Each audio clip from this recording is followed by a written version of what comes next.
2042, February 3rd. Post-Union collapse, War of Determination. Location, Russo-Canadian Equality Prison Camp. Four emaciated POWs sit huddled around a flickering electric lamp on the round and earthen ground of a makeshift hut, all covered in dirty blankets and soiled winter wear. The walls are sandbag and the roof and door plywood boarding that the roaring winter wind shakes violently. Till now, the Wafers prisoners endure the night in silence. Contrary to what one may assume from those opening lines from my story, Deluge or Flash Fiction, the actual story is concerned with a flooding event that takes place in Sioux City around 2022, 2023. The reason that we start in a Canadian prison camp in 2040 was we'll get into that. As far as the event of the story, I used the 2011 flooding of the Missouri River to inform my depiction of the flood in the story. I wanted to write a story that took place where I was living in Sioux City. Sioux City also was one of the communities that was heavily affected by this. Um, and one of the big things that I very much wanted to sort of emphasize in the composition of the story was how a sort of natural disaster can sort of bring unity and connection to people, how people can kind of help each other out, and how sort of a higher humanity is expressed during troubled times. There are four characters that my narrative is concerned with. There's a dog, there's a voyeur, a child who's a prisoner from the beginning, and then there's the elusive and mysterious boatman. Now, all four of these perspectives are also narrative modes. They all perceive differently, they all think differently. So each story within the story, which I'll get a bit more into later in the presentation, um, each story within the story is going to concern one of them and their perspectives, and it's going to be told sort of how they would react or experience the event um, in a way.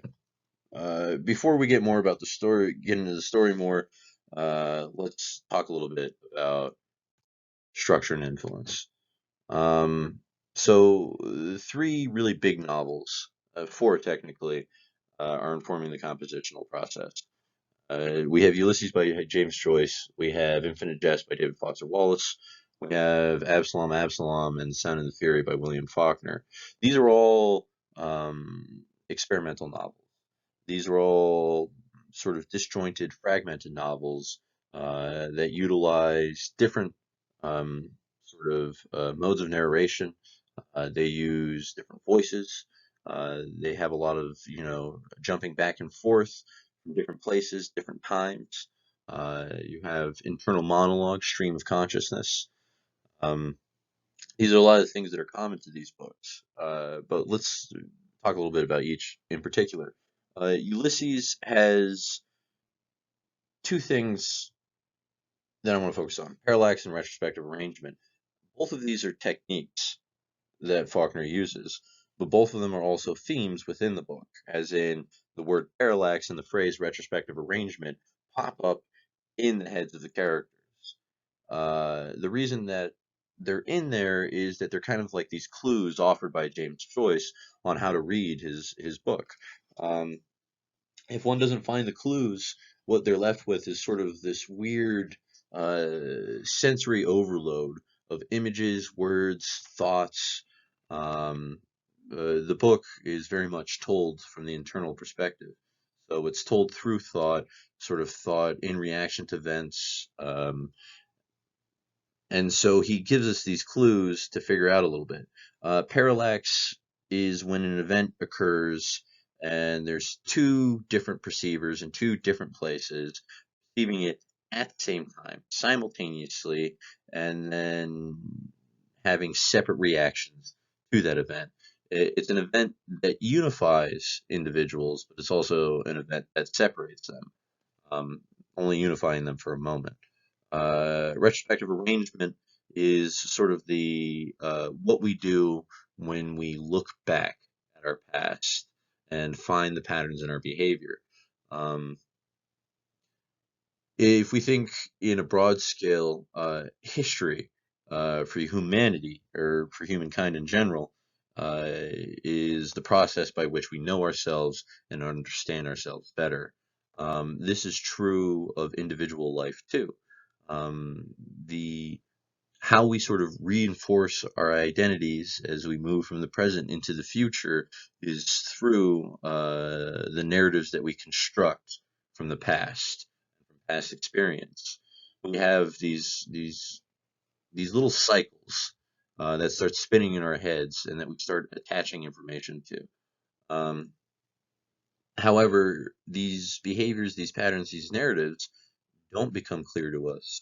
We don't get insight until we sort of look back at the random jumble or the seemingly random jumble of past events and then discern the pattern. Um, and then you kind of have to apply this retrospective arrangement to the other two books too. Because Infinite Jest is told in this very fragmentary style with these like insane footnotes. That's the thing that everyone talks about when they try to really like read Infinite Jest. It's like, oh, I couldn't get past the footnotes. And the footnotes are the best part of the book. It's you're reading like page 105, and then there's a footnote that says, oh, see footnote 7 in the appendix. Then you go to the appendix, which is on page 1,000, and then it's like, oh, footnote 7. And then it's like, oh, see footnote 32. And then you go to footnote 32 in the back. And then it ends up being a 30-page short story. You feel kind of gypped, but then by the end, you're like, oh, wow, that short story was amazing. And then you have kind of a fuller picture of the narrative as it's developing as a whole. Um, all of these presentations of different ways of thinking about the same thing just give a more colorful picture of that thing. However, how can we utilize all of these sort of weird, disjointed techniques, fragmentary techniques, in a short story?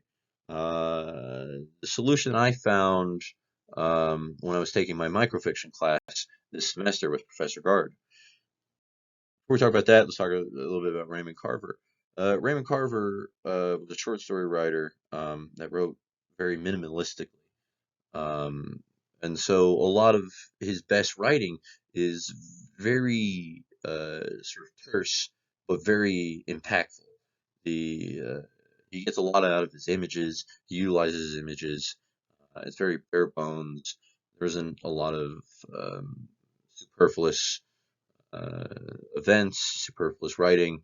Um, Everything that's there needs to be there. Raymond Carver, in an essay on writing, once said, though, is in his opinion that the label of experimental was often used to cover up sloppy work. Unfortunately for me, this is a very experimental work, but what are you going to do?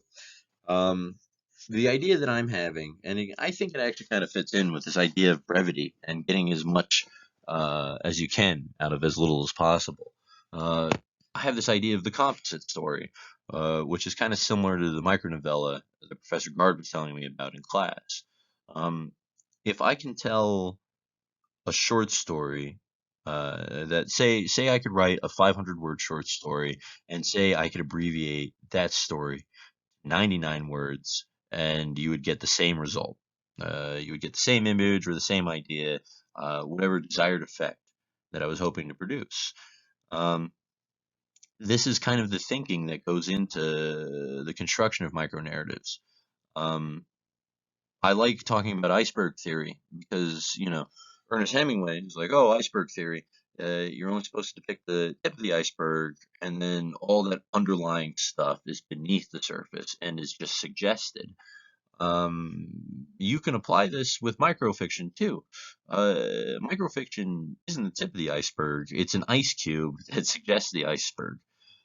However, I could have a cup of ice in a story. This is why I showed the picture of Scooby here. This is what's called a photo mosaic, which is a picture made up of a bunch of different pictures. Um, you can have the same thing with a micronovella, which is my short story essentially. My short story is a bunch of different narratives, a bunch of different places in time that are remembering or recalling an event. That's why we start in such a weird place in 2042 in the Russo-Canadian prison camp. Um, Prisoner 3, who's the child while the flood actually occurs in the story, is remembering this event. He's remembering it because the lights are flickering, the weather is bad, he's scared, and then so because of associative memory, he's sort of remembering the last time he felt this way, which was during the flood.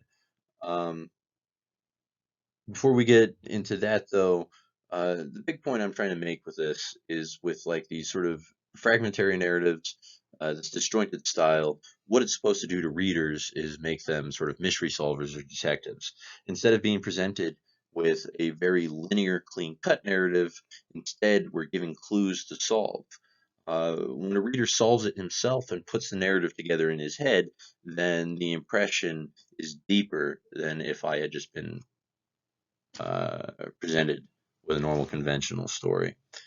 Um, Now, before I make any final comments about the story, I want to talk about the theoretical underpinnings because it's actually very important to the story itself. Um, Saying Emerson's a dishonest foundation isn't necessarily honest either. Um, One of the big things that Ralph Waldo Emerson and the Romantics in America were very concerned about was the Industrial Revolution and sort of this rapid population growth, this the rapid expansion of cities, of railways, of populations of people. As these civilizations grow, and Emerson's looking to philosophy and history, as civilizations grow to these sort of levels of obese opulence and wealth, they experience spiritual decay because they forget what got them there. For Emerson, this is humankind's relationship with nature. Um, in his idealism, in his philosophy, or in the essay of nature, what he lays out, he talks about how there's this arbitrary distinction between self and other, soul and nature, individual and everyone else, which is really an arbitrary distinction since the self is a result of nature, since the person comes from nature. Um, what this modern living does, what society does, what the Industrial Revolution is doing in the eyes of Emerson around like 1830, whatever, 1840, is that they are causing people to forget that sort of initial relationship, which gets them into trouble. Um, we lose sight of what our common bond is as people. And so our lives suffer for it.